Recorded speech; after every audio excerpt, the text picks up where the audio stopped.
নমস্কার। শুরু করছি প্রতিদিনকার মতো আজ সকালে কী লেখা আছে কপালে অনুষ্ঠানে প্রথমে সকলকে জানাই সুপ্রভাত, শুভেচ্ছা এবং শুভকামনা। আশা করি সবাই ভালো আছেন, সুস্থ আছেন এবং আনন্দে আছেন। এবারে শুরু করি দিনের পরিচিতি দিয়ে। আজ আপনারা জানেন ৩রা জুলাই ২০২৪ এবং বাংলার ১৮ই আষাঢ় ১৪৩১। আজকে সূর্যোদয় হয়েছে ভোর ৫টায় আর সূর্য অস্ত যাবে সন্ধ্যে ৬টা ২৩। দ্বাদশী তিথি আছে সকাল ৭টা ১৭ পর্যন্ত। আজকে শুভ কর্ম সকাল ৫টা ৫৬ থেকে বেলা ১০টা ১৭ মধ্যে করতে হবে। গঙ্গায় জোয়ার আসবে সকাল ৭টা ২০ এবং সন্ধ্যে ৭টা ২৫। ভাটা সকাল 10টা 32 এবং রাত্রি 10টা 37। এই হলো গঙ্গায় জোয়ার ভাটা, সূর্যোদয় সূর্যাস্ত, শুভকর্ম। আজকের দিনের স্মৃতিচারণে কিছু নেই। এবারে বলি যে আমাদের জ্যোতিষ শিক্ষার আসর সেটা আপনারা নিশ্চয়ই অবগত আছেন যে খুব শীঘ্রই শুরু হচ্ছে। এবং কেউ আবার আমাদের ২৭টা নক্ষত্র সম্বন্ধে আমি আগে বলেছিলাম, যা তার জন্য একটু বিবেচনা করতে বলেছে যে আবার প্রচার করা যায় কি না। নিশ্চয়ই করব, তবে একটু সময়ের দরকার, কারণ সময়ের অভাব তো আপনারা জানেনই, তার মধ্যে বার করতে হবে। তাই আপনাদের অনুরোধ আমি রাখবো, একটু হয়তো দেরি হবে কিন্তু দেবো। ২৭টি নক্ষত্রের প্রয়োজনীয়তা এবং কোন কোন রয়েছে, কোথায় কত পাদ রয়েছে, কারণ কি একটা নক্ষত্রের স্প্যান আপনাদের আগেই বলে দিয়েছিলাম। এটা আপনাদের কাছে প্রশ্ন রাখলাম, আপনারা লিখে পাঠান কমেন্টস বক্সে যে একটা নক্ষত্রের স্প্যান কত। ঠিক আছে, আর একটা রাশির স্প্যান কত। হ্যাঁ, আমাকে অনেক বহু দূর জায়গা থেকে ফোনে জানতে চাইছে যে জ্যোতিষ শিক্ষা আসরটি কবে থেকে আবার শুরু হবে। আমি জানিয়ে দেবো আপনাদের, এ ব্যাপারে কোনো চিন্তা নেই। মায়ের ইচ্ছায় নিশ্চয়ই শুরু হবে। মা যখন আবার শুরু করিয়েছে আমাকে দিয়ে, আবার শুরু হবে। সবাই মিলে আনন্দ করব, কারণ জ্যোতিষ শিক্ষা এমন একটা শিক্ষা যেটা প্রয়োজনে আপনি অনেক কাজে লাগাতে পারেন। ধরুন আপনার শত্রু আছে, শত্রু ঘর কোনটা, এবং সেই ঘরের যদি প্রতিকার করেন শত্রু নিবারণ হয়। শত্রুকে দমাতে গেলে আপনার লগ্ন থেকে শত্রুর ঘর কোনটা সেটা চিহ্নিত করতে হবে। আপনার কি লগ্ন সেটা, অর্থাৎ লগ্নের ষষ্ঠ ঘর হচ্ছে শত্রু ঘর, এটা জেনে রাখবেন। আর আপনাদের যে দুটো প্রশ্ন দিলাম আপনারা অতি অবশ্যই জানাবেন কি না প্রত্যেকটা নক্ষত্রের স্প্যান কত আর প্রত্যেকটা রাশির স্প্যান কত। এবারে আসছি 12টি রাশি নিয়ে। আজ সকালে কী লেখা আছে কপালে অনুষ্ঠানে 12টি রাশির রাশিফল। 12টি রাশির রাশিমালা যেরকম মেষ, বৃষ, মিথুন, কর্কট, সিংহ, কন্যা, তুলা, বৃশ্চিক, ধনু, মকর, কুম্ভ, মীন, এই 12টি রাশি।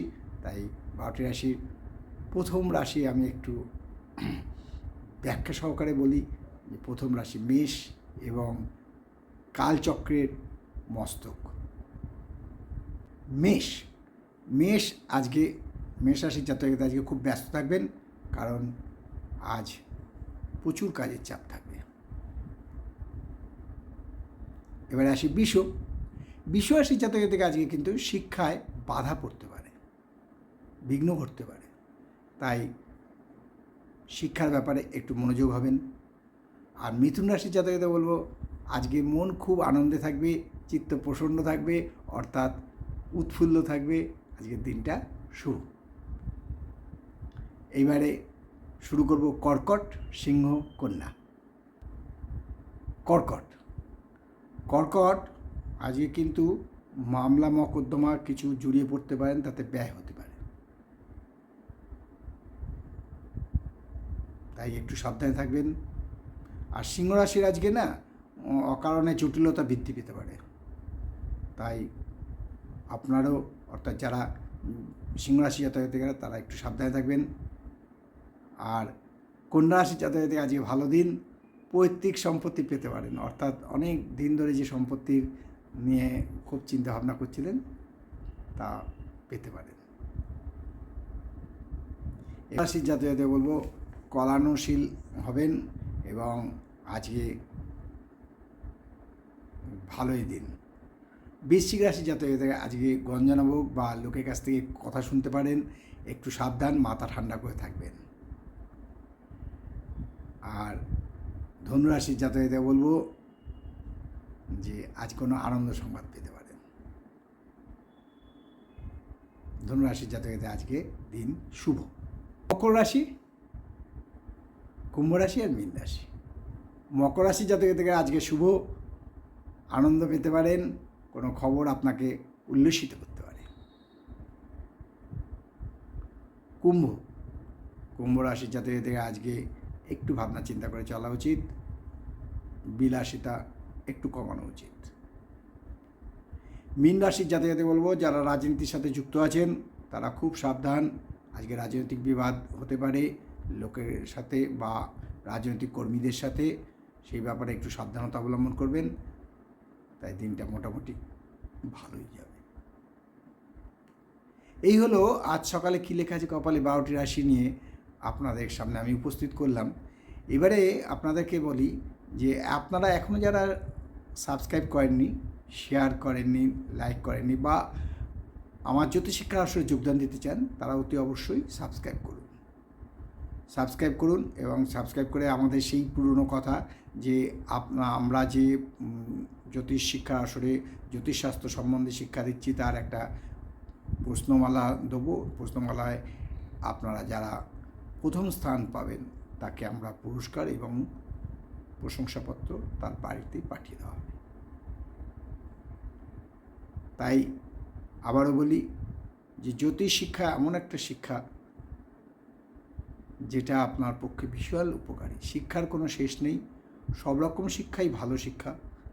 শিক্ষা মানে জ্ঞান অর্জন। তাই আপনাদের সবাইকে আমার শুভ কামনা জানাই যে আপনারা যারা আমার এই জ্যোতিষশিক্ষা আসরে যোগদান দিয়েছেন তারা সত্যি আমার কাছ থেকে ধন্যবাদ প্রাপ্য এবং আমি আপনাদের কাছে মানে ভাষা দিয়ে বলা যায় না, কারণ কি আপনারা যে আমার সাথে সহযোগিতা করছেন সত্যি অতুলনীয়।